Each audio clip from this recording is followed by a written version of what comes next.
going on, guys? Welcome back to another video. We are in Pennsylvania at my buddy Charlie's with New Era Performance. Guys, we have got our first gen build inside his shop. He is going to be helping us build our truck. We're going to be doing some chassis, some suspension, some drivetrain stuff to my truck. But before we get to that and we kind of dive into what we're doing with mine, I figured we'd get Charlie out here. He's going to come out here in a second and we're going to show you guys kind of what Charlie does here at New Era Performance. We've got some of the probably the coolest old classic trucks that he kind of dives into, and specifically we've got 3 trucks behind me that I figured would showcase who Charlie is, what he does, how capable and how crazy he gets with these trucks. But we're gonna go through these trucks, we're gonna showcase them to you guys, talk to Charlie a little bit, kind of get him out here and get him talking about what he does. I know you guys are gonna love it. You guys have been loving the first gen build, and again, he's gonna kind of help us. We're gonna get kind of deep on my truck with the suspension stuff. Again, some of the stuff is designed, made right here. Well, a lot of it actually is, but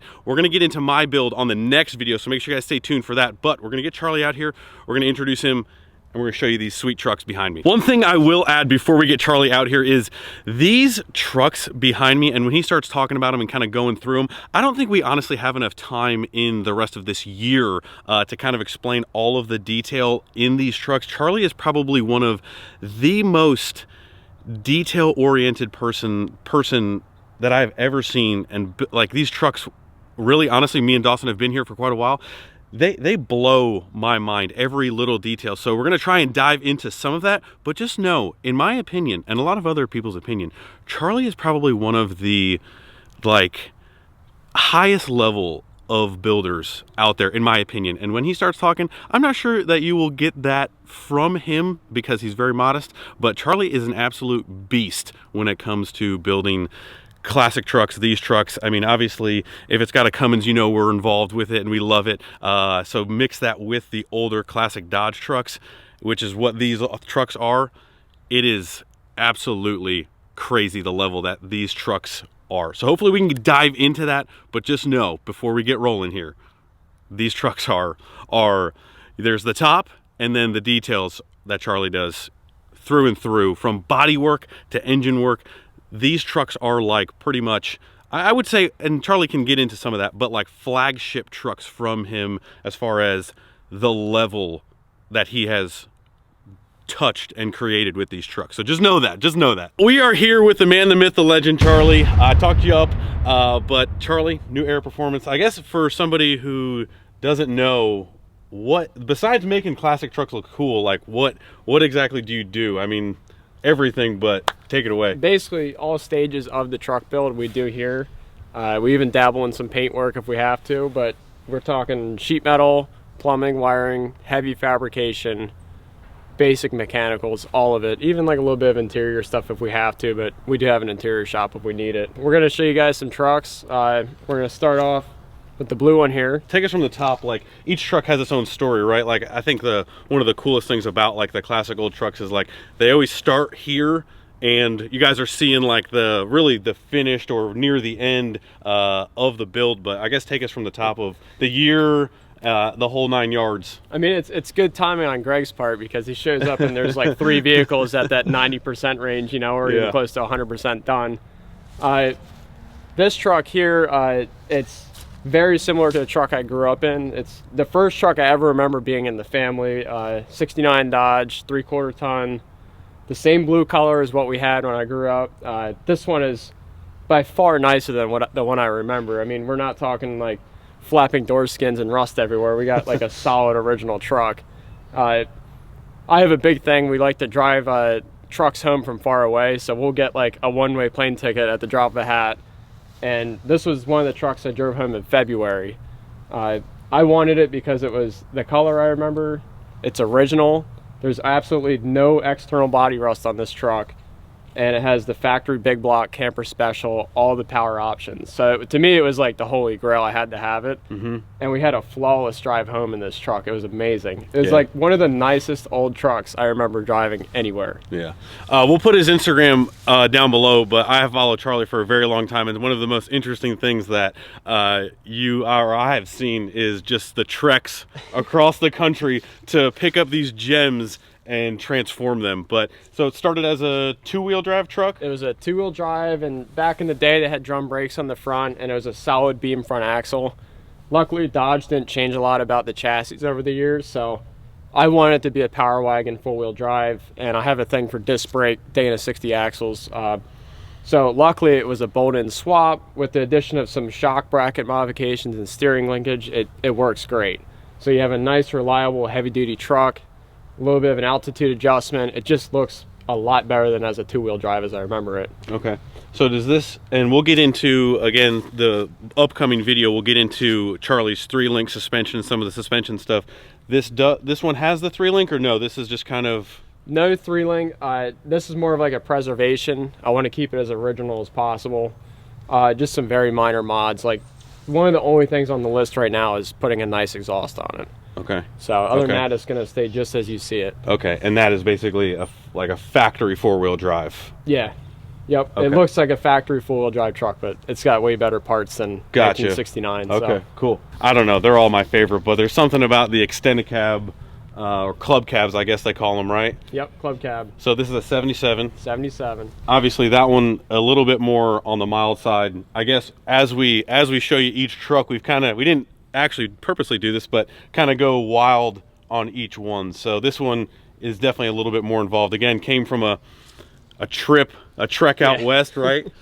So I have a good friend out in Nevada. He likes tinkering on old Dodge trucks, and he was in a junkyard in central Utah and found this truck sitting and asked if it was for sale, got a price, and called me. He's like, hey, I found a nice truck. I picked the carpets up. It's clean. Do you want it?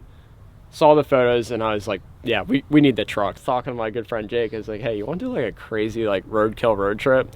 But like, there's no planning. Like, we'll bring like maybe we tried to like go down the list. Like, all right, maybe like a fuel pump and like a distributor cap or something basic. Screwdriver, yeah, a couple tools. So duct tape and WD-40. Yeah. So we drove this truck home across the country. Again, 2-wheel drive truck to start with, right? 2-wheel drive, half ton. And then I guess run through a majority of what you have done and kind of converted on the truck. We pulled the engine out of it. It had a 360 V8 small block, and we put that in another friend's truck. It only had 46,000 on it. So then it sat as a carcass, and I started to snowball some ideas. I looked around I had some parts laying around. We had a Dana 80, we had a Dana 60 front, I had a transmission and a transfer case and a radiator. So I found a core 12-valve engine that I thought was better than it was, and we had to do like a full rebuild on it. And, you know, some nice tasteful mods to the engine. But the goal was preserving it as much as we could on the outside. We didn't want to look like it was hopped up, diesel swapped. We tried to make it look as period correct as possible. I wanted to showcase the suspension on it, so we wanted to throw all the stuff that we were starting to figure out onto this truck and see what happened. There was no customer involved. It was just using the time we had, the materials on hand, to see where we could get. It's got your suspension, your 3-link suspension. Yep. P-pump, 12-valve. 47 RH trans. 47 RH. Yep. Your axles. Your axles. Yeah, your axles he fabricated. The suspension we make here. Yep. And then the Chevy rear leaf springs, which we'll show later. Yep. And a shackle flip, and that gives you a nice lift, no spring blocks. It's very, very simple. I guess you could call it like your suspension package almost. It's a package. Yeah, like it's not just coilovers, it's not just towers. It's kind of like chassis or Charlie's chassis. Charlie's chassis. It's like Charlie's Strapline chassis. So I guess I'd call it a restoration. Yep. So we like to do the chassis, showcase the mechanicals, get everything up to top notch. We don't like using like rattle can paint. We try to do everything like out of the gun, 2-component hardener paints. So we do the whole underside of the body. We fix any sort of like major issues, like if there's broken welds on the body or some really bad dents in the bed floor rust. And then usually we'll repaint the engine bay. We'll try to get the paint match pretty close. Respray the engine bay because they're usually terrible looking. And then the outside, we just buffed it up the best we could, and that's how it is. Yeah, I guess it's kind of hard because we're showcasing like certain things, and again, the details are always the devil's in the details. But really, it's all stages of a build I wouldn't even say mild, like you kind of like to do. I mean, we're talking repairing some crazy body work to, it's just wild to me. It's anything and everything. And just because like these were started out as clean bodies, you know, there's trucks in the shop that are getting roofs and floors and doors and like everything. So it's like, it looks like, hey, it's just like hey, we diesel swapped it and put some suspension on it, versus like the trucks in the shop are like full-blown metalwork. Down to pieces. Like we make our own intercoolers. This is just like a salvaged 3rd generation Cummins intercooler we chopped down. It works really well on these trucks. We make our own aluminum fan shrouds because the factory plastic ones break. And then we get a little crazy on it and stamp in like caution fan with some of the tooling we have. So when you look at it, an untrained eye, like, oh, that's a nice fan shroud, but you don't realize like there's 20 hours of work in it, you know. I think the fact that like a lot of the pieces and parts that are kind of like on your website and you kind of started to kind of develop are, like you said, almost unnoticed. Of you made this by hand. Yep. You know, like a lot of very intricate handmade pieces on all of these builds that you could glance over and be like, well, it's hard to see at the end. Yeah. But if you put a stock truck next to it, you're like, that is a lot of detail work. We didn't go like too crazy on the interior. We just tried to fix up the factory dash. A couple details is the factory armrests are terrible. So my upholstery guy does a beautiful job doing leather armrest, nice foam. And when I got the truck, it had like a faded red, brownish tan like plaid, and we wanted to reuse that to kind of pay tribute to what it was. It's just the factory seats are just not very comfortable, so we did a custom seat, bolstered out leather, and then we kind of tried to carry it and make everything coordinate with color wise. And now it's just it's very simple, but it's nice. It's not overdone. So the other truck here, it's got a little more done with the interior. Okay. So very simple driver truck, cruiser, and then this one is highly custom compared to it. I mean, it's a lot. I look at this truck and I think of like all the hours, like this was like all of 2020 for me. I was just toiling on this truck, and like I look at it and it still makes my head spin because I just think of the hours we put into it. So the next one we're showing was like, I'd call it like a V1 of craziness. Yeah. And there's some things that carried over, like we had the suspension and there's some other details. This was a long-term project because I was just out of college and I was working for another shop. So there wasn't a whole lot of time to really work on it. And then we finally found a window and then we took off with it. So I found the customer through the guy I sold my first truck through. So that was like a long time coming. He saw what I did. He liked what I did. He's like, I want one of your trucks. And we started looking. And he basically just said, I want a Cummins truck and I want it the color green. See what you can do. Okay. But yeah, this truck has a lot of the same details plus a lot more. Like we got our fan shroud, we got our stainless steel piping, custom plumbing, stainless lines. It's got our coilover setup on it. And I mean, I could go on to all the little details as well. But overall, the idea was to make it look cleaner than original. I mean, overall in the front, we got the 3rd gen intercooler. We have air conditioning tucked behind here. We did a couple other things like fog lights in the bumpers. Like this whole entire front fascia is custom molded and custom packaged to everything. Like the whole rad support is like, there's a lot of stuff done though. And even like these openings are really different from original. I think we'd have a shorter list of mentioning things that you didn't touch or make your own, I guess. So I can tell you this, the only thing we did not open up on the body of this truck was the roof. And usually the roof is rotted out, and we checked this one and it was in good shape. Wow. But every other panel on this truck has been off, been apart, worked on. Wow. And you wouldn't guess. You would never know. All 3 of these trucks we're talking about, we did end up I got a crazy idea. We made our own wheels for all these trucks, and it came out of the idea that we wanted to put big brakes on the truck and have a steel wheel. So we ended up making our own wheels for all 3 of these trucks, and they're all a 17-inch diameter, but they range anywhere between 8 and 10 inches wide. Yeah. So and it's then a really cool look. Yeah, we got the vintage hubcap look. It's just it looks period correct, classic truck. This is like every single nut, bolt, body. Yeah, everything. This was a challenge. We did the interior on this truck as well. The bench seat's a little more, stock appearing. But we have we made these lower door panels out of aluminum. We had them leather wrapped, stainless steel bezels. So you have a speaker here, and then here there's actually a door baffle to vent the door as you close it, which the older trucks don't have. And that's like one of those things where if you close the door in a really tight old truck, usually your ears pop because there's no way for the air to come out. So like little things like that. The dashboard, it looks a lot more stock than you'd expect for what's done to it. We changed the AC vents, a couple other things, like there's different switch inlays there. The stereo's hidden in the ashtray, aluminum steering column covers, and I spent a good amount of time on the console, and we wanted cup holders in it, and we couldn't figure out a spot to mount cup holders in a regular cab where it wasn't like hitting your leg or on the door.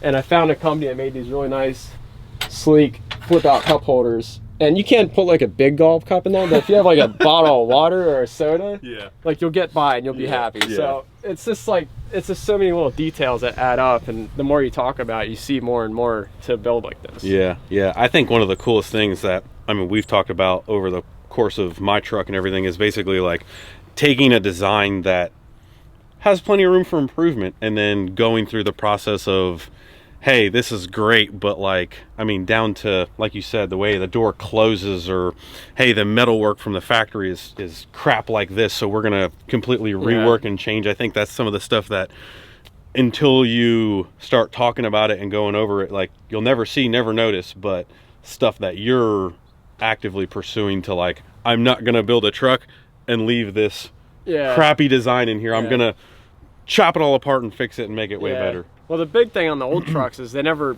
dipped them in primer, so they all rot out really bad. So the big thing for me is trying to get paint on both sides of our panel, so at least in any climate it'll hold up a lot better than it was originally. So that's like a huge, that's why we spent so much time doing the metalwork on this stuff, is because we want it to actually last. Amazing. Down to making the exhaust. Yeah, so we do a stainless exhaust, and a nice little trick I like to do is, it's hard to see with the soot, but we'll take a piece of solid round bar and we'll roll it into a circle, and then we TIG weld into the pipe, so it looks like a rolled edge tip. Because I looked all over the internet and I couldn't figure out how they make exhaust tips with like a rolled edge, because it's hollow, that rolled edge. So I did it solid. I just did solid round bar and welded it. Insanity. This man is insane. Man is insane.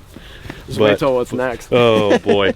But yeah, you know, I'm sure we spent a ton of time talking about them. Like I said, we could probably spend a full hour or more on each truck, but I think that summarizes kind of good summary of how crazy Charlie truly is, and the capabilities that this man is doing. So you know, they're all Dodge trucks here, but really classic trucks in general. Some of the older Dodge stuff, you've made products, not just suspension drivetrain stuff, but just some replacement repair parts. We do that. Really basic stuff that you can bolt on easily. And fuel tank straps. Fuel tank straps are a big one. For what, 70 to 90? Basically 70 to 90s. The diesel stuff mainly, Yeah, and, gotcha. And now, you know, we're getting requests for people that might want to afford, you know, crew cab swapped or something like that. And before it wasn't really considered, but you know, we kind of like a challenge and try to try something new. Yeah. So, and you know, I got two great guys help me, and that's a huge thing, because when you're a one-man show trying to do stuff at this level, you get buried in each project, and it seems like you can never move forward. So now that we can sprint, now we're interested in more things at the same time. Yeah. Well, there's Charlie. Guys, like I said, look forward to the next upcoming video, because we have got our first gen build here, and Charlie is going to help us do our four-wheel drive swap and kind of dive into the Charlie chassis. I like how we just came up with a name on the fly. So we've got the full package going on my truck. I'm super pumped to show you guys, but that's a wrap. That's Charlie. Super pumped for you guys to see the next video, so make sure you guys stay tuned. Hit that like button before you leave. Subscribe if you have not already.